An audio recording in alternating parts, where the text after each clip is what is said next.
ನಿಮ್ಮ ಡಾಕ್ಟರ್ ಕಾರ್ಯಕ್ರಮಕ್ಕೆ ಸ್ವಾಗತ. ನಾನು ಶಕುಂತಲಾ ಭೂಷಣ್. ಒತ್ತಡದ ಜೀವನ, ಬದಲಾಗ್ತಾ ಇರೋ ಜೀವನ ಶೈಲಿ, ಜನರಿಗೆ ನೂರಾರು ಆರೋಗ್ಯ ಸಮಸ್ಯೆ. ಯಾವ ಸಮಸ್ಯೆಗೆ ಯಾವ ಚಿಕಿತ್ಸೆ ಎನ್ನುವುದೇ ದೊಡ್ಡ ಚಿಂತೆ. ಇಂತಹ ಸಮಸ್ಯೆ ಇರೋರಿಗೆ ಒಂದೇ ವೇದಿಕೆಯಲ್ಲಿ ಸಿಗುತ್ತೆ ಉತ್ತರ. ಇದೇ TV9ನ ವಿಶೇಷ ಕಾರ್ಯಕ್ರಮ ನಿಮ್ಮ ಡಾಕ್ಟರ್.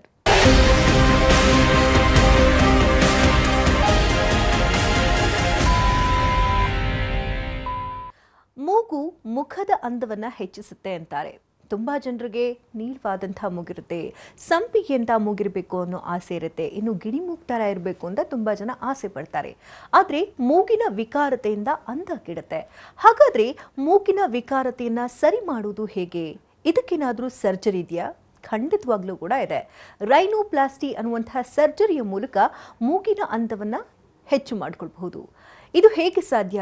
ಯಾವ ರೀತಿಯ ಸರ್ಜರಿ ಇದು? ಈ ಬಗ್ಗೆ ಹೆಚ್ಚಿನ ಮಾಹಿತಿಯನ್ನು ನೀಡೋದಕ್ಕೆ ಕರ್ಲ್ಸ್ ಅಂಡ್ ಕರ್ವ್ಸ್ನ ಪ್ಲಾಸ್ಟಿಕ್ ಮತ್ತು ಕಾಸ್ಮೆಟಿಕ್ ಸರ್ಜನ್ ಆಗಿರ್ತಕ್ಕಂಥ ಡಾಕ್ಟರ್ AC ಗಿರೀಶ್ ಅವರು ನಮ್ಮೊಂದಿಗಿದ್ದಾರೆ. ಬನ್ನಿ ಅವರ ಕಾರ್ಯಕ್ರಮಕ್ಕೆ ವೆಲ್ಕಮ್ ಮಾಡೋಣ. So welcome to the show. ನಮಸ್ಕಾರ.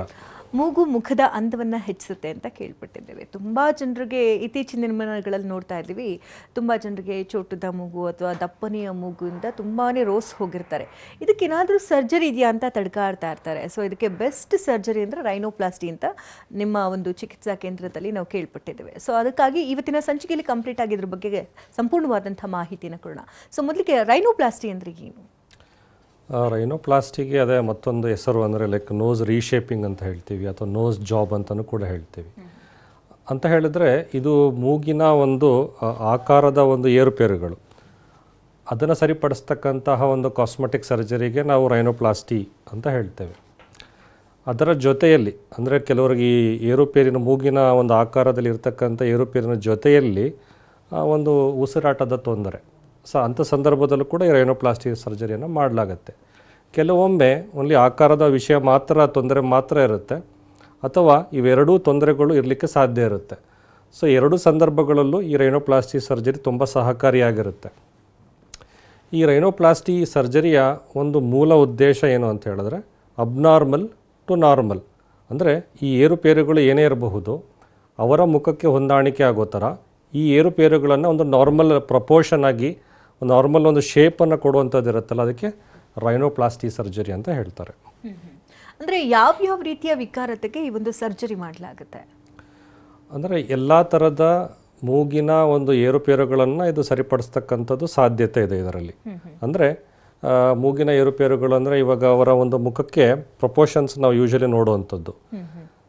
ಅಂದರೆ ಮೂಗಿನ ಒಂದು ಒಂದು ಹೊಂದಾಣಿಕೆ ಅಂತ ನೋಡಿದಾಗ, ಮುಖಕ್ಕೆ ಹೊಂದಾಣಿಕೆ ಮೂಗಿನ ಒಂದು ಪ್ರಪೋರ್ಷನ್ಸ್ ಅಂತ ನೋಡಿದಾಗ ಕೆಲವೊಮ್ಮೆ ಉದ್ದ ಮೂಗಿರುತ್ತೆ, ಕೆಲವೊಮ್ಮೆ ಶಾರ್ಟ್ ನೋಸ್ ಅಂತೀವಿ, ಅವ್ರ ಮುಖಕ್ಕೆ ತುಂಬ ಶಾರ್ಟಾಗಿ ಕಾಣಿಸ್ತಾ ಇರುತ್ತೆ, ಮತ್ತು ಅಪ್ ಟರ್ನ್ಡ್ ಮೇಲ್ಗಡೆ ತಿರುಗಿರುತ್ತೆ, ಅದು ಶಾರ್ಟ್ ನೋಸು. ಸೊ ಸಾಮಾನ್ಯವಾಗಿ ಇದು ನಾವು ನಾರ್ತ್ ಕರ್ನಾಟಕದಲ್ಲಿ ನೋಡ್ತೇವೆ. ಈ ಥರ ಲಾಂಗ್ ನೋಸ್ ಅನ್ನೋದು ಒಂದು ಸ್ವಲ್ಪ ಈ ನಾರ್ತ್ ಇಂಡಿಯಾದಲ್ಲಿ ಕೂಡ ಜಾಸ್ತಿ ಆಗಿರುತ್ತೆ, ಹೆಚ್ಚಿನದಾಗಿ. ಅದೇ ರೀತಿ ಈ ಮೂಗು ಸ್ವಲ್ಪ ಅಂಕು ಡೊಂಕು ಇರಬಹುದು. ಅಂಕು ಡೊಂಕು ಅಂತ ಹೇಳಿದ್ರೆ ಒಂದು ಓರೆ ಆಗಿರ್ತಕ್ಕಂಥದ್ದು ಇರಬಹುದು, ಅಥವಾ ಅಂಕು ಡೊಂಕು ಇರಬಹುದು. ಅದಕ್ಕೆ ನಾವು ಡಿವಿಯೇಟೆಡ್ ನೇಸಲ್ ಸೆಪ್ಟಮ್ ಅಂತ ಹೇಳ್ತೇವೆ. ಸೊ ಅಂಥ ವಿಷಯಗಳಲ್ಲಿ ಸಾಮಾನ್ಯವಾಗಿ ಅವ್ರಿಗೆ ಸ್ವಲ್ಪ ಉಸಿರಾಟದ ತೊಂದರೆ ಇರುತ್ತೆ. ಸೊ ಅಂಥ ಒಂದು ಏರುಪೇರುಗಳನ್ನು ಕೂಡ ಒಂದು ತುಂಬ ಸ್ಟ್ರೈಟಾಗಿ ಮಾಡುವಂಥದ್ದು, ಆ ಪ್ರಪೋರ್ಷನೇಟಾಗಿ ಮಾಡುವಂಥ ವಿಷಯ ಆಗ್ತದೆ. ಹಾಗೆಯೇ ಈ ಕೆಲವರಿಗೆ ಮೂಗಿನ ಎತ್ತರ ಕಡಿಮೆ ಇರುತ್ತೆ. ಸೊ ಎತ್ತರ ಕಡಿಮೆ ಇರುತ್ತೆ, ಅದಕ್ಕೆ ನಾವು ಕೆಲವು ಟೈಮ್ ಏನಾಗುತ್ತೆ ಸ್ಯಾಡಲ್ ನೋಸ್ ಅಂತೀವಿ, ತುಂಬ ಒಳಗಡೆ ಹೋಗಿರುತ್ತೆ. ಸೊ ಅವರಿಗೆ ಮೂಗಿನ ಎತ್ತರದ ಅವಶ್ಯಕತೆ ಇರುತ್ತೆ. ಸೊ ಅಂಥ ಸಂದರ್ಭದಲ್ಲೂ ಅವರಿಗೆ ಒಂದು ಆ ಮೂಗಿನ ಎತ್ತರವನ್ನು ಕೂಡ ಮಾಡಬಹುದು. ಮತ್ತು ಕೆಲವರಿಗೆ ಮೂಗಿನ ಎತ್ತರ ತುಂಬ ಜಾಸ್ತಿ ಆಗಿರುತ್ತೆ. ಸೊ ಅದಕ್ಕೆ ಕರ್ವ್ಡ್ ಅಂತ ಇರುತ್ತೆ, ಈ ಥರ ಎತ್ತರವಾಗಿರುತ್ತೆ. ಸೊ ಎತ್ತರವಾಗಿದ್ದಾಗ ಸ್ವಲ್ಪ ಉದ್ದವಾಗಿರುತ್ತೆ, ಉದ್ದವಾಗಿರೋ ಜೊತೆಯಲ್ಲಿ ಸ್ವಲ್ಪ ಬೆಂಡಾಗಿರುತ್ತೆ, ಮೂಗಿನ ತುದಿ ಸ್ವಲ್ಪ ಕೆಳಗಡೆ ಬಂದಿರುತ್ತೆ. ಸೊ ಅವರಿಗೆ ಈ ಎಸ್ಪೆಷಲಿ ಸ್ಮೈಲ್ ಮಾಡಿದಾಗ ಇನ್ನೂ ಸ್ವಲ್ಪ ಜಾಸ್ತಿ ಬೆಂಡಾಗುತ್ತೆ, ತುಂಬ ಅವ್ರಿಗೆ ಒಂಥರ ಎಂಬರಾಸಿಂಗ್ ಆಗ್ತಾ ಇರುತ್ತೆ. ಸ್ಮೈಲ್ ಮಾಡಲಿಕ್ಕೆ ಸ್ವಲ್ಪ ಕಷ್ಟ ಆಗ್ತಾ ಇರುತ್ತೆ, ಯಾಕಂದರೆ ಇನ್ನೂ ಮೂಗು ಇನ್ನೂ ಸ್ವಲ್ಪ ಅಗಲ ಆಗ್ತಾ ಇರುತ್ತೆ, ಅಥವಾ ಸ್ವಲ್ಪ ಕೆಳಗೆ ಬರ್ತಾ ಇರುತ್ತೆ. ಸೊ ಅದೇ ರೀತಿ ಕೆಲವರಿಗೆ ಮೂಗಿನ ಅಗಲ ತುಂಬ ಜಾಸ್ತಿ ಇರುತ್ತೆ. ಸೊ ಆ ಥರ ನೋಡಿದಾಗ ಅವರಿಗೆ ಸ್ವಲ್ಪ ಈ ನಾರ್ಮಲ್ ಶೇಪ್ ಬೇಕಾಗಿರುತ್ತೆ, ನಾಸ್ಟ್ರಿಲ್ಸ್ ಅಂತ ಹೇಳ್ತೀವಿ. ಸೊ ಅದು ಬೇಸಲ್ ವಿಡ್ತ್ ಕೂಡ ಸ್ವಲ್ಪ ಜಾಸ್ತಿ ಇರುತ್ತೆ. ಇನ್ನು ಬಹಳ ಮುಖ್ಯವಾಗಿ ನಾವು ನೋಡಬೇಕಂದ್ರೆ ಈ ಸೌತ್ ಇಂಡಿಯಾ ಅಂದರೆ ನಮ್ಮಲ್ಲಿ ನೋಡ್ತಕ್ಕಂಥ ಕಾಮನ್ ಪ್ರಾಬ್ಲಮ್ ಏನು ಅಂದರೆ ಈ ಥಿಕ್ನೆಸ್, ತುಂಬ ಥಿಕ್ ನೋಸ್ ಅಂತ ಹೇಳ್ತೀವಿ, ತುಂಬ ದಪ್ಪನದೇ ಆಗಿರ್ತದೆ. ಸೊ ಆ ಒಂದು ಥಿಕ್ನೆಸ್ ಕಡಿಮೆ ಮಾಡಲಿಕ್ಕೂ ಕೂಡ ಯೋಚನೆ ಮಾಡಿದಾಗ ಅದನ್ನು ಸರಿಪಡಿಸ್ಬೋದಾಗಿರುತ್ತೆ. ಇನ್ನು ಟಿಪ್, ನೇಸಲ್ ಟಿಪ್ ಬಹಳ ಇಂಪಾರ್ಟೆಂಟ್ ಅಂತ ನೋಡಿದಾಗ ಸೊ ಅಲ್ಲಿ ಅವರಿಗೆ ನಾವು ಬಲ್ಬಸ್ ಅಂತ ಬರ್ತದೆ, ಸ್ವಲ್ಪ ಗುಂಡನದಾಗಿರುತ್ತೆ. ಸೊ ಕೆಲವರಿಗೆ ಬಾಕ್ಸಿ ಟಿಪ್ ಅಂದರೆ ತುಂಬ ಸ್ಕ್ವೇರ್ ಆಗಿರುತ್ತೆ ಅವರಿಗೆ. ಸೊ ಇದೆಲ್ಲ ಏರುಪೇರುಗಳು. ಸೊ ಈ ಥರ ಬಾಕ್ಸಿ ಟಿಪ್ ಇರ್ಬೋದು ಅಥವಾ ಈ ಥರದ ಒಂದು ಬಲ್ಬಸ್ ಟಿಪ್ ಇರ್ಬೋದು, ಅವ್ರಿಗೆ ಸ್ವಲ್ಪ ಶಾರ್ಪ್ ಬೇಕು ಅಂತ ಒಂದು ಇಂಟ್ರೆಸ್ಟ್ ಇರುತ್ತೆ ಅವ್ರಿಗೆ. ಸೊ ಈ ರೀತಿಯಾದ ಒಂದು ಏರುಪೇರುಗಳು ಅಂದರೆ ಇನ್ ಕಾಂಬಿನೇಷನ್ ಕೂಡ ಇರಬಹುದು ಅಥವಾ ಒಂದೊಂದೇ ಪ್ರಾಬ್ಲಮ್ಸ್ ಇರಬಹುದು. ಅಂಥ ಸಂದರ್ಭಗಳಲ್ಲಿ ಈ ಎಲ್ಲ ಏರುಪೇರುಗಳನ್ನು ನಾವು ಈ ರೈನೋಪ್ಲಾಸ್ಟಿ ಸರ್ಜರಿಯಲ್ಲಿ ಕರೆಕ್ಷನ್ಸ್ ಮಾಡಬಹುದು. ಸೊ ನಾನು ಆಲ್ರೆಡಿ ಹೇಳಿದ ಪ್ರಕಾರ ಇದು ಉಸಿರಾಟದ ತೊಂದರೆ ಇದ್ದರೂ ಕೂಡ ನಾವು ಮಾಡ್ಬೋದು ಅಂತೇಳಿ. ಸೊ ಅದು ಉಸಿರಾಟದ ತೊಂದರೆ ಜೊತೆಯಲ್ಲಿ ಇರಬಹುದು ಅಥವಾ ಇಲ್ಲದೇ ಇರಬಹುದು. ಕೆಲವರಿಗೆ ಅಂಥ ಸಂದರ್ಭದಲ್ಲಿ ನಾವು ಸರಿ ಮಾಡ್ಬೋದಾಗಿರುತ್ತೆ. ಈ ನೋಸ್ ರೈನೋಪ್ಲಾಸ್ಟಿ ಮಾಡ್ಬೇಕಾದ್ರೆ ಕೆಲವೊಂದು ಪ್ರಶ್ನೆ ಇರುತ್ತೆ, ಅಂದರೆ ಏನಾದರೂ ಮೂಗಿನ ಉಸಿರಾಟದ ತೊಂದರೆ ಮುಂದೆ ಏನಾದರೂ ತೊಂದರೆ ಆಗಬಹುದಾ ಅಂತ. ಸೊ ಅಂದರೆ ಅವ್ರು ಮಾಡಿಸ್ಕೊಳ್ತಾ ಇರೋದು ಒಂದು ಆಕಾರದ ಒಂದು ಇಂಪ್ರೂವ್ಮೆಂಟಿಗೆ, ಆದರೆ ನಾವು ಆಕಾರದ ಇಂಪ್ರೂವ್ಮೆಂಟ್ ಮಾಡಿಸ್ಕೊಂಡಾಗ ನಮಗೆ ಉಸಿರಾಟದ ತೊಂದರೆ ಏನಾದರೂ ಬರಬಹುದಾ ಅಂತ. ಖಂಡಿತ ಇಲ್ಲ. ಯಾಕಂದರೆ ಅವರಿಗೆ ಅಕಸ್ಮಾತಾಗಿ ಇದ್ದಲ್ಲಿ ಡೆಫಿನೆಟ್ಲಿ ಅದು ಇಂಪ್ರೂವ್ ಆಗುತ್ತೆ, ಇಲ್ಲದೇ ಇದ್ದಲ್ಲಿ ಆ ಥರದ ಪ್ರಾಬ್ಲಮ್ಗಳು ಬರೋದೇ ಇಲ್ಲ. ಹಾಗೆ ಸೊ ಪ್ರೊಸೀಜರ್ ಹೇಗೆ? ಈ ರೈನೋಪ್ಲಾಸ್ಟಿ ಸರ್ಜರಿ ಅನ್ನೋದು ಒಂದು ಲೈಕ್ ಡೇ ಕೇರ್ ಸರ್ಜರಿ ಅಂತ ಹೇಳ್ಬೋದು. ಯೂಶ್ವಲಿ ಬೆಳಗ್ಗೆ ಅಡ್ಮಿಷನ್ ಆಗುತ್ತೆ, ಸಾಯಂಕಾಲ ಡಿಸ್ಚಾರ್ಜ್ ಆಗುತ್ತೆ.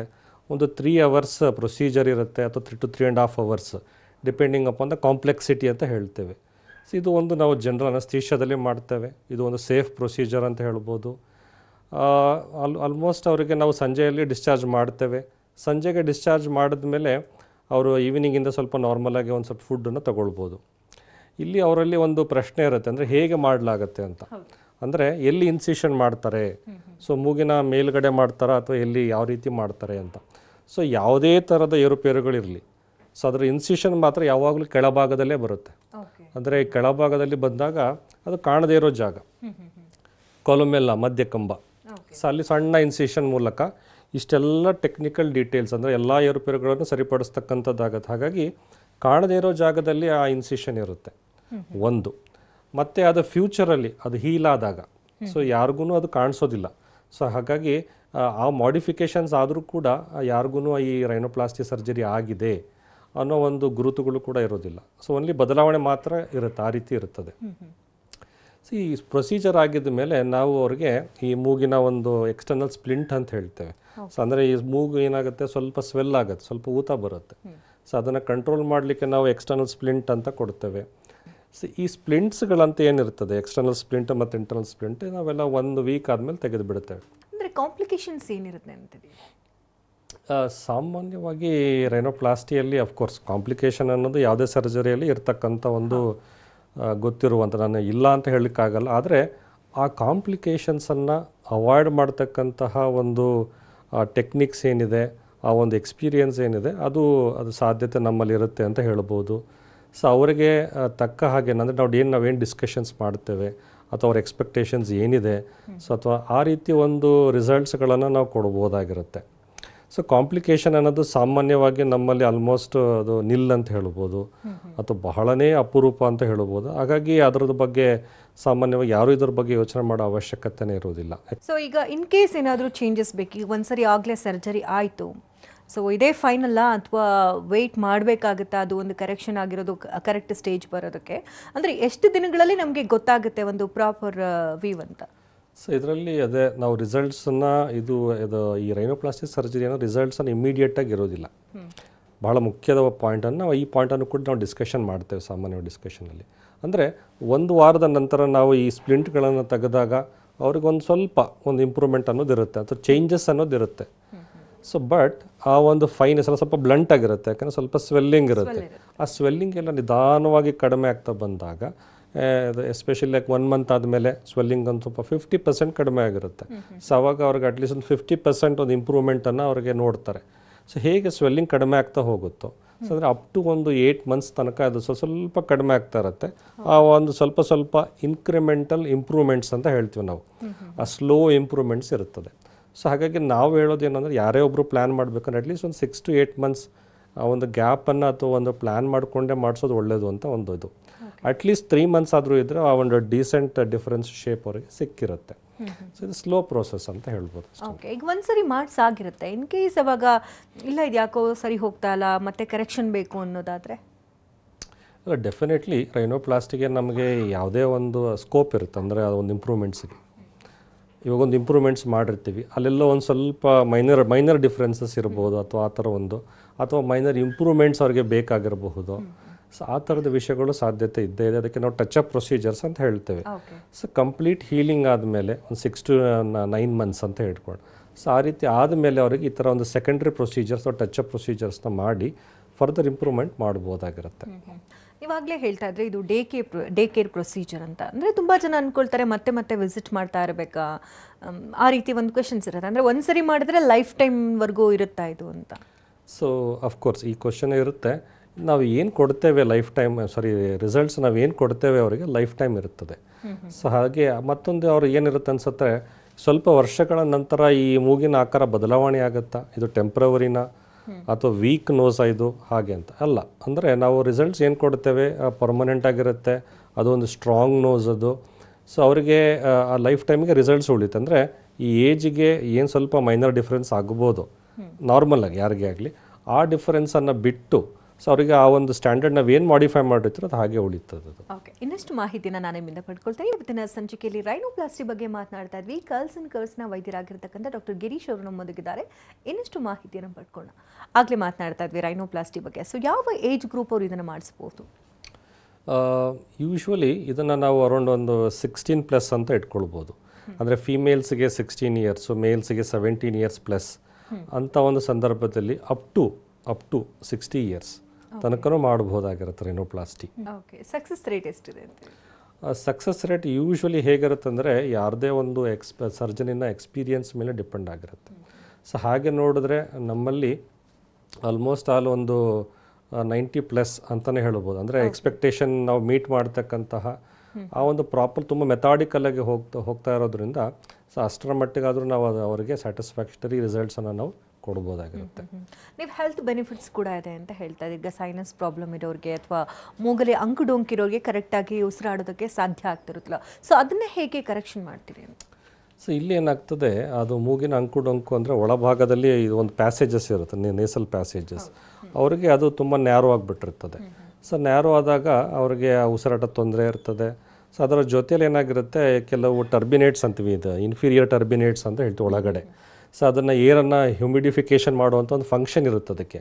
ಸೊ ಅದು ಒಮ್ಮೊಮ್ಮೆ ಸ್ವಲ್ಪ ಜಾಸ್ತಿ ಸೈಜ್ ಆಗಿರುತ್ತೆ, ಎನ್ಲಾರ್ಜ್ಮೆಂಟ್ ಅಂತ ಹೇಳ್ತೇವೆ.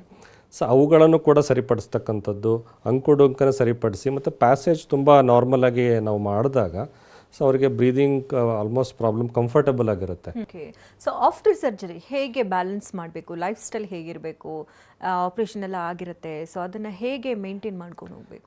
ಬಹುತೇಕ ಅದಕ್ಕೆ ಕೇಳ್ತಾ ಇರ್ತಾರೆ. ಯೂಶ್ವಲಿ ಇವಾಗ ಎಲ್ಲರೂ ಫಿಟ್ನೆಸ್ಸಲ್ಲಿ ಒಂದು ಇನ್ವಾಲ್ವ್ಮೆಂಟ್ ಇರೋದ್ರಿಂದ ಸೊ ನಾವು ಯಾವಾಗ ಫಿಟ್ನೆಸ್ ಆ್ಯಕ್ಟಿವಿಟಿ ಅಂದರೆ ಯೂಶ್ವಲಿ ಅರೌಂಡ್ 2 to 3 months ಆದಮೇಲೆ ಈ ಮೇಜರ್ ಫಿಸಿಕಲ್ ಆ್ಯಕ್ಟಿವಿಟೀಸ್ ಅಥವಾ ಜಿಮ್ ಆ್ಯಕ್ಟಿವಿಟೀಸ್ನ ಅವ್ರು ಡೆಫಿನೆಟ್ಲಿ ಇನ್ವಾಲ್ವ್ ಮಾಡ್ಕೊಳ್ಬೋದು. ಸ್ಪೋರ್ಟ್ಸ್ ಆ್ಯಕ್ಟಿವಿಟೀಸು ಕೂಡ ಹಾಗೇನೆ 2 to 3 months ಬೇಕಾಗುತ್ತೆ. ಯಾಕಂದರೆ ಆ ಹೀಲಿಂಗ್ ಪೀರಿಯಡಲ್ಲಿ ನಾವು ಡಿಸ್ಟರ್ಬೆನ್ಸ್ ಮಾಡಬಾರ್ದು ಅದನ್ನು ಶೇಕ್ ಮಾಡುವಂಥ ವಿಚಾರಗಳು. ಸೊ ಹಾಗಾಗಿ ಇದು ವಾಕಿಂಗ್ ಎಲ್ಲ ಓಕೆ, ಅರೌಂಡ್ 2 weeks ವಾಕಿಂಗ್ ಎಲ್ಲ ಮಾಡ್ಬೋದು. ಬಟ್ ಈ ಥರ ಮೇಜರ್ ಫಿಸಿಕಲ್ ಆ್ಯಕ್ಟಿವಿಟಿಗೆ ಒಂದು 2 to 3 months ಇರುತ್ತೆ.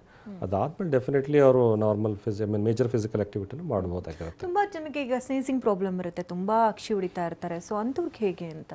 ಸ್ನೀಸಿಂಗ್ ಅನ್ನೋದು ಒಂದು ಅದಕ್ಕೆ ಅಲರ್ಜಿಕ್ ಅಂತ ಒಂದು ಹೇಳ್ಬೋದು. ಅಲರ್ಜಿಕ್ ರೈನೈಟಿಸ್ ಅಂದ್ರೆ ಮೆಡಿಕಲ್ ಕಂಡೀಷನ್. ಸೊ ಅಂಥವ್ರಿಗೆ ಸಾಮಾನ್ಯವಾಗಿ ಈ ಸ್ಪ್ರೇ, ನೇಸಲ್ ಸ್ಪ್ರೇ ಅಂತ ಇರುತ್ತೆ, ಟ್ಯಾಬ್ಲೆಟ್ಸ್ ಇರುತ್ತೆ. ಸೊ ಆ ವಿಚಾರದಲ್ಲೇ ಬಹುತೇಕ ಅದನ್ನು ಕಂಟ್ರೋಲ್ ಮಾಡಬಹುದು. ಆದರೆ ಈ ಡಿವಿಯೇಟೆಡ್ ಅಂಕು ಡೊಂಕಿಂದ ಕೆಲವರಿಗೆ ಈ ಥರ ಎಲ್ಲ ತೊಂದರೆಗಳಾಗಿರುತ್ತೆ, ಅಂದರೆ ಡಿವಿಯೇಟೆಡ್ ನೇಸಲ್ ಸೆಪ್ಟಮ್. ಸೊ ಅಂಥ ಸಂದರ್ಭದಲ್ಲಿ ನಾವು ಅದನ್ನು ಅನಲೈಸ್ ಮಾಡ್ತೇವೆ. So whether just a medical condition ಅಥವಾ ಸರ್ಜಿಕಲ್ ಕಂಡೀಷನ್ ಅಂತ. ಸರ್ಜರಿ ನೆಸೆಸಿಟಿ ಇದ್ದರೆ ಅದರಿಂದ ಏನು ಬೆನಿಫಿಟ್ ಆಗುತ್ತೆ, ಸೈನೋಸೈಟಿಸ್ಗಳು, ಸೈನಸ್ಗಳು. ಸೊ ಅವಾಗ ನಾವು ಸರ್ಜರಿನ ನಾವು ಸಜೆಸ್ಟ್ ಮಾಡ್ತೇವೆ ಅವ್ರಿಗೆ. ಸೊ ಸ್ಟಿಚಸ್ ಕೂಡ ಹಾಕಿರ್ತೀರಿ ಅದು? ಸೊ ಇಲ್ಲಿ ಏನಾಗ್ತದೆ, ನಾವು ಒಂದು ಹೇಳಿದ ಪ್ರಕಾರ ಒಂದು ಸಣ್ಣ ಇನ್ಸಿಷನ್ನು ಕರಗುವಂಥ ಹೊಲಿಗೆ 3 weeks ಕರಗೋಗುತ್ತೆ. ಅದಾದಮೇಲೆ ಸ್ಕಾರೇ ಕಾಣಿಸಲ್ಲ, ಆ ರೀತಿ ಇರ್ತದೆ ಅದು. ಓಕೆ, ಅಂದರೆ ಅದಕ್ಕೆ ಏನಾದ್ರು ಬೇರೆ ಪ್ರೊಸೀಜರ್ ಮಾಡ್ತೀರಾ, ಲೇಸರ್ ಟ್ರೀಟ್ಮೆಂಟ್ಸ್? ಇಲ್ಲ, ಏನು ಬೇಕಾಗಿಲ್ಲ. ಅಂದರೆ ಭಾಳ ಅದು ಅಂದರೆ ಪ್ರಾಪರ್ ಟೆಕ್ನಿಕಲ್ಲಿ ಒಂದು ಕ್ಲೋಷರ್ ಮಾಡಿದಾಗ, ವೆರಿ ಫೈನ್ ಸ್ಟಿಚಸ್ ಹಾಕಿದಾಗ ಸೊ ಅಲ್ಲಿ ಸ್ಕಾರ್ಗಳು ಸಾಮಾನ್ಯವಾಗಿ ಉಳಿಯೋದೇ ಇಲ್ಲ. ಇನ್ ಫುಡ್ ಹ್ಯಾಬಿಟ್ಸ್ ಹೇಗಿರಬೇಕು ಅಂತೀರಿ? ಫುಡ್ ಹ್ಯಾಬಿಟ್ಸ್ ಅಂದರೆ ನಾರ್ಮಲ್, ಅವ್ರಿಗೇನಂತ ಮೇಜರ್ ಅವ್ರಿಗೆ ಡಿಫ್ರೆನ್ಸಸ್ ಇರಲ್ಲ. ಬಟ್ ಅದು ಹೀಲಿಂಗ್ ಪೀರಿಯಡಲ್ಲಿ ಅವರಿಗೆ ಮೊದಲ ಒಂದು 2 weeks ನಾವು ಸಾಫ್ಟ್ ಡಯಟ್ ಅಂತ ಹೇಳಿರ್ತೇವೆ. ಯಾಕಂದ್ರೆ ತುಂಬ ಹಾರ್ಡ್ ಫುಡನ್ನು ಚೀವ್ ಮಾಡೋದ್ರಿಂದ ಇಲ್ಲಿ ಸ್ವಲ್ಪ ಮೂಮೆಂಟ್ಸ್ ಆಗೋದ್ರಿಂದ ಅವರಿಗೆ ಆ ಸಾಫ್ಟ್ ಡಯಟನ್ನು ಪ್ರಿಫರ್ ಮಾಡೋಕ್ಕೆ ಹೇಳಿರ್ತೀವಿ. ಅದಾದಮೇಲೆ ನಾರ್ಮಲ್ ಫುಡ್ ಹ್ಯಾಬಿಟ್ಸ್ನ ಇಟ್ಕೊಳ್ಬೋದು. ಸೊ ಯಾವ್ಯಾವ ವಿಚಾರಗಳನ್ನ ಗಮನದಲ್ಲಿ ಇಟ್ಕೊಳ್ಬೇಕು ಅಂತೀರಿ? ರೈನೋಪ್ಲಾಸ್ಟಿ ಮಾಡಬೇಕು ಅಂತ ಇರೋರು ಅಥವಾ ಮಾಡಿಸ್ಕೊಂಡಿರೋರು? ರೈನೋಪ್ಲಾಸ್ಟಿ ಅಂದರೆ ಸ್ವಲ್ಪ ಅಫ್ಕೋರ್ಸ್ ಇವಾಗ ನಾವು ಯಾವುದೇ ಒಂದು ಕರೆಕ್ಷನ್ ಆಗಿದ್ದ ಮೇಲೆ ಅವ್ರೊಂದು ಸ್ವಲ್ಪ ಕಾಷಿಯಸ್ ಆಗಿರ್ಬೇಕು. ಅಂದರೆ ಕೆಲವರು ಮನೆಯಲ್ಲಿ ಸ್ವಲ್ಪ ಸಣ್ಣ ಮಕ್ಕಳು ಇರ್ತಾರೆ, ಅವ್ರಿಗೆ ಗೊತ್ತಾಗಿರೋದಿಲ್ಲ, ಸ್ವಲ್ಪ ಮೂಗನ್ನು ತಾಗಿಸೋದಾಗಲಿ ಅಥವಾ ಸ್ವಲ್ಪ ಹತ್ರ ಟಚ್ ಮಾಡೋದಾಗಲಿ, ಸೊ ಅಂಥ ವಿಚಾರಗಳಲ್ಲಿ ಸ್ವಲ್ಪ ಎಚ್ಚರಿಕೆಯಿಂದ ಇರಬೇಕು. ಸೊ ಅದರ್ವೈಸ್ ಸ್ವಲ್ಪ ಅಥವಾ ಯಾವುದೇ ಮೂಗನ್ನು ತಾಗಿಸ್ಕೊಳ್ದೇ ಇರೋ ಥರ ಅಥವಾ ಮಲಗಿದಾಗ ಅದ್ರ ಮೇಲೆ ಪ್ರೆಸ್ ಆಗದೆ ಇರೋ ಥರ ಕೆಲವೊಂದು ಈ ಥರ ಕಾಷಿಯಸ್ ಆಗಿ ಇನಿಷಿಯಲ್ ಒಂದು 3 weeks to 1 month ಒಂದು ಮ್ಯಾನೇಜ್ ಮಾಡಿದ್ರೆ ಅಫ್ಕೋರ್ಸ್ ಆಮೇಲೆ ಏನು ಡಿಫ್ರೆನ್ಸಸ್ ಇರಲ್ಲ. ಸೊ ಈಗ ಮಾರ್ಕೆಟಲ್ಲಿ ತುಂಬ ಕಾಸ್ಮೆಟಿಕ್ ಕ್ಲಿನಿಕ್ಗಳಿದೆ. ಸೊ ಜನರಿಗೂ ಕೂಡ ಕನ್ಫ್ಯೂಷನ್, ಎಲ್ಲಿ ಹೋಗಬೇಕು, ಏನು ತೋರಿಸ್ಬೇಕು ಅಂತ. ಸೊ ಕರ್ಲ್ಸ್ ಆ್ಯಂಡ್ ಕರ್ವ್ನ ಚೂಸ್ ಮಾಡಬೇಕು ಅಂತಂದರೆ ಯಾಕೆ ಅಂತ? ಇಲ್ಲಿ ಸ್ವಲ್ಪ ಕೆಲವು ರೀಸನ್ಸ್ ಇದೆ ಅಂತ ಹೇಳಿದ್ರೆ, ನಾವು ಈ ಕರ್ಲ್ಸ್ ಆ್ಯಂಡ್ ಕರ್ವ್ಸ್ ಒಂದು ಮೊದಲನೆಯ ಒಂದು ಕಾಸ್ಮೆಟಿಕ್ ಸರ್ಜರಿ ಸೆಂಟರ್ ಬ್ಯಾಂಗ್ಳೂರಿನಲ್ಲಿ ಸ್ಟಾರ್ಟ್ ಆಗಿದ್ದಾಗಲಿ.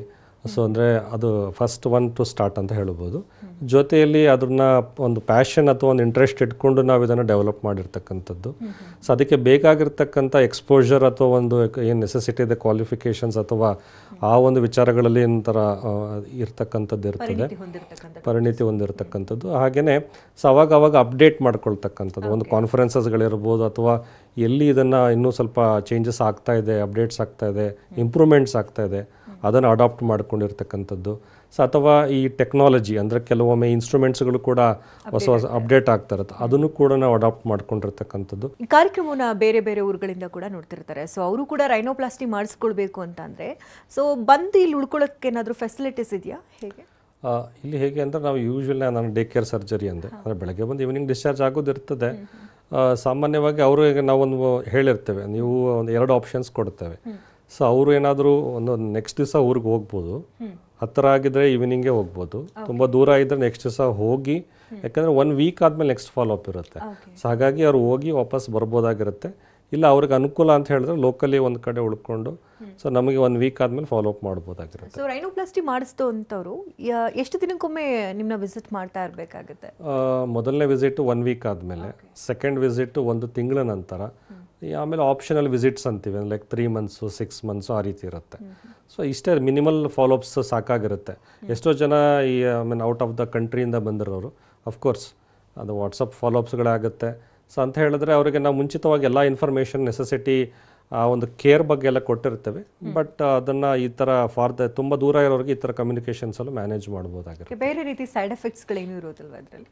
ಸಾಮಾನ್ಯವಾಗಿ ಇರೋದಿಲ್ಲ. ಸೊ ಇನ್ ಕರ್ಲ್ಸ್ ಆ್ಯಂಡ್ ಕರ್ವ್ಸ್ನಲ್ಲಿ ಬೇರೆ ಯಾವ್ಯಾವ ಚಿಕಿತ್ಸೆಗಳನ್ನ ನೀಡಲಾಗುತ್ತೆ? ನಮ್ಮಲ್ಲಿ ಲೈಕ್ ಹೇರ್ ಟ್ರಾನ್ಸ್ಪ್ಲಾಂಟೇಷನ್ಸ್ ಆಗುತ್ತೆ, ಮೇಲ್ಸ್ ಮತ್ತು ಫೀಮೇಲ್ಸ್ಗೆ ಇಬ್ಬರಿಗೂ ಆಗುತ್ತೆ. ಸೊ ಮೇಲ್ಸ್ಗೆ ಈವನ್ ಈ ಮುಸ್ಟ್ಯಾಶ್ ಮತ್ತು ಬೀರಡ್ ಟ್ರಾನ್ಸ್ಪ್ಲಾಂಟ್ ಆಗುತ್ತೆ.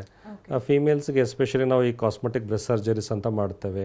ಸೊ ಬ್ರೆಸ್ಟ್ ವಾಲ್ಯೂಮ್ ಕಡಿಮೆ ಇದ್ದವ್ರಿಗೆ ಬ್ರೆಸ್ಟ್ ಆಗ್ಮೆಂಟೇಷನ್ ಅಂತ, ವಾಲ್ಯೂಮ್ ಜಾಸ್ತಿ ಇದ್ದವ್ರಿಗೆ ನಾವು ಬ್ರೆಸ್ಟ್ ರಿಡಕ್ಷನ್ ಅಂತ ಇರ್ಬೋದು ಅಥವಾ ಬ್ರೆಸ್ಟ್ ಲಿಫ್ಟ್ ಅಂತ ಇರ್ಬೋದು, ಪೋಸ್ಟ್ ಫೀಡಿಂಗ್ ಪ್ರೆಗ್ನೆನ್ಸಿಗಳಾದಮೇಲೆ ಆಗ್ತಕ್ಕಂಥ ಒಂದು ವಿಚಾರ. ಸೊ ಅದರ ಜೊತೆಯಲ್ಲಿ ಅಂದರೆ ಇನ್ನು ಫೇಸ್ದ ಇನ್ನಿತರ ಕಾಸ್ಮೆಟಿಕ್ ಸರ್ಜರಿಗಳಂತ ನೋಡಿದಾಗ ಫೇಸ್ ಲಿಫ್ಟ್ ಸರ್ಜರಿ ಇರ್ಬೋದು, ನೆಕ್ ಲಿಫ್ಟ್ ಸರ್ಜರಿ ಇರಬಹುದು, ಬ್ರೋ ಲಿಫ್ಟ್ ಸರ್ಜರೀಸ್ ಇರ್ತದೆ, ಡಿಂಪಲ್ ಕ್ರಿಯೇಷನ್ನು, ಸೊ ಲಿಪ್ ರಿಡಕ್ಷನ್ಗಳು, ಲಿಪ್ ಆಗ್ಮೆಂಟೇಷನ್ನು, ಬ್ಲೆಫರೋಪ್ಲಾಸ್ಟಿ ಅಂದರೆ ಇಲ್ಲಿ ನಮ್ಮ ಇದು ಐಲಿಡ್ಸ್ ಇರುತ್ತಲ್ಲ ಅದರಲ್ಲಿ ಏನಾದ್ರು ಫೋಲ್ಡ್ಸ್ ಇದ್ದರೆ, ರಿಂಕಲ್ಸ್ ಇದ್ದರೆ ಅವುಗಳನ್ನ ಸರಿಪಡಿಸ್ತಕ್ಕಂಥದ್ದು. ಸೊ ಕಿವಿಯ ವಿಚಾರ ಬಂದರೆ ಕೆಲವು ಪ್ರಾಮಿನೆಂಟ್ ಇಯರ್ಸ್ ಅಂತೀವಿ, ಓಟೋಪ್ಲಾಸ್ಟಿ ಸರ್ಜರಿಗಳಂತ. ಸೊ ಈ ರೀತಿ ಆಲ್ ಫೇಶಿಯಲ್ ಕಾಸ್ಮೆಟಿಕ್ ಸರ್ಜರಿ ಆಗುವಂಥದ್ದು ಇರುತ್ತೆ. ಮತ್ತು ಕೆಲವ್ರಿಗೆ ವಾಲ್ಯೂಮ್ ಕಡಿಮೆ ಇರುತ್ತೆ ಫೇಸಲ್ಲಿ, ಫ್ಯಾಟ್ ಗ್ರಾಫ್ಟಿಂಗ್ ಅಂತ ಮಾಡ್ತೀವಿ, ವಾಲ್ಯೂಮ್ ಜಾಸ್ತಿ ಇರುತ್ತೆ, ಲೈಪೋಸಕ್ಷನ್ ಅಂತ ಮಾಡ್ತೀವಿ. ಅದೇ ರೀತಿ ಬಾಡಿಲಿ ನಾವು ಈ ಒಬೆಸಿಟಿ ಅಂತ ನೋಡಿದಾಗ ಈ ಲೈಪೋಸಕ್ಷನ್ ಸರ್ಜರೀಸಿಂದ ಮೇಲ್ಸ್ಗಾಗಿರ್ಬೋದು ಫೀಮೇಲ್ಸ್ಗಾಗಿರ್ಬೋದು ಬೆನಿಫಿಟ್ಸನ್ನು, ಯಾವುದೇ ಬಾಡಿಯಲ್ಲಿ ಫ್ಯಾಟ್ ಎಕ್ಸಸ್ ಇರೋದನ್ನು ಪರ್ಮನೆಂಟಾಗಿ ಮತ್ತು ಸೇಫಾಗಿ ಕೂಡ ಅವ್ರಿಗೆ ನಾವು ರಿಸಲ್ಟ್ಸನ್ನು ಕೊಡ್ಬೋದಾಗಿರುತ್ತೆ. ಸೊ ಅಲ್ಲೂ ಕೂಡ ಲೇಟೆಸ್ಟ್ ಟೆಕ್ನಾಲಜಿ ನಾವು ಅಪ್ಡೇಟ್ ಮಾಡ್ಕೊಂಡಿರ್ತೀವಿ. ಈ ವೇಸರ್ ಅಂತ ಇರಬಹುದು, ಸೊ ಪವರ್ ಅಸಿಸ್ಟೆಡ್ ಲೈಪೋಸಕ್ಷನ್ ಅಂತ ಇರ್ಬೋದು, ಮೈಕ್ರೋಯರ್ ಈ ಥರ. ಸೊ ಎಲ್ಲ ನೆಸೆಸಿಟಿ ಆ ಟೆಕ್ನಾಲಜಿ ಕೂಡ ನಮ್ಮಲ್ಲಿ ಅಡಾಪ್ಟ್ ಆಗಿರೋದ್ರಿಂದ ಸೊ ಅವ್ರಿಗೂ ಕೂಡ ಲೈಪೋಸಕ್ಷನಲ್ಲೂ ಕೂಡ ಒಂದು ಬೆಸ್ಟ್ ರಿಸಲ್ಟ್ಸನ್ನು ನಾವು ಕೊಡ್ಬೋದಾಗಿರುತ್ತೆ. ಓಕೆ, ಇನ್ ಕೇಸ್ ಏನಾದರೂ ಕಾಂಪ್ಲಿಕೇಶನ್ಸ್ ಆದರೆ ಅದಕ್ಕೆ ಪೂರಕವಾದಂಥ ಎಲ್ಲ ವಾತಾವರಣಗಳು ಇದೆಯಾ ಅಲ್ಲಿ? ಬೇರೆ ಬೇರೆ ರೀತಿಯ ಟ್ರೀಟ್ಮೆಂಟ್ ಸರ್ ನಮ್ಮಲ್ಲಿ ಒಂದು ಅಂದರೆ ಸ್ಟ್ಯಾಂಡರ್ಡ್ ಕಾಸ್ಮೆಟಿಕ್ ಸರ್ಜರಿಗೆ ಬೇಕಾಗಿರ್ತಕ್ಕಂಥ ವ್ಯವಸ್ಥೆ, ಸೊ ಅಲ್ಲಿ ಏನು ಇರಬೇಕು ಒಂದು ಸೆಂಟರಲ್ಲಿ ಆ ಎಲ್ಲ ವ್ಯವಸ್ಥೆಗಳಿರುತ್ತೆ. ಅಂದರೆ 2 OTಗಳಿರಬಹುದು, ಇಂಡಿವಿಜುವಲ್ ವಾರ್ಡ್ಸ್ ಇರಬಹುದು, ಸೊ ಅಥವಾ ICU ಫೆಸಿಲಿಟಿ ಇರಬಹುದು, ಸೊ ನಮಗೆ round the clock doctors availability, anaesthetist availability ಇರಬಹುದು. ಸೊ ಈ ರೀತಿ ಎಲ್ಲ ಥರದ ಒಂದು ನೆಸೆಸಿಟಿ, ಒಂದು ಸ್ಟ್ಯಾಂಡರ್ಡ್ ಕಾಸ್ಮೆಟಿಕ್ ಸರ್ಜರಿಗೆ ಇರಬೇಕಾದಂತಹ ಅರ್ಹತೆಗಳು ಅಥವಾ ನೆಸೆಸಿಟಿ ಏನಿದೆ ಅದು ನಮ್ಮಲ್ಲಿ ಇರ್ತದೆ. ಡಾಕ್ಟರ್, ಕಾರ್ಯಕ್ರಮಕ್ಕೆ ಆಗಮಿಸಿ ಹಲವು ಮಾಹಿತಿಯನ್ನು ನೀಡಿದ್ದಕ್ಕಾಗಿ ಧನ್ಯವಾದ ತಮಗೆ. ನಮಸ್ಕಾರ ವೀಕ್ಷಕರೇ, ಡಾಕ್ಟರ್ ಗಿರೀಶ್ ಅವ್ರನ್ನ ಭೇಟಿ ಮಾಡಬೇಕಂದ್ರೆ ಅಡ್ರೆಸ್ ಪ್ಲೇಟ್ ಈ ರೀತಿ ಇದೆ, ನೋಟ್ ಮಾಡ್ಕೊಳ್ಳಿ.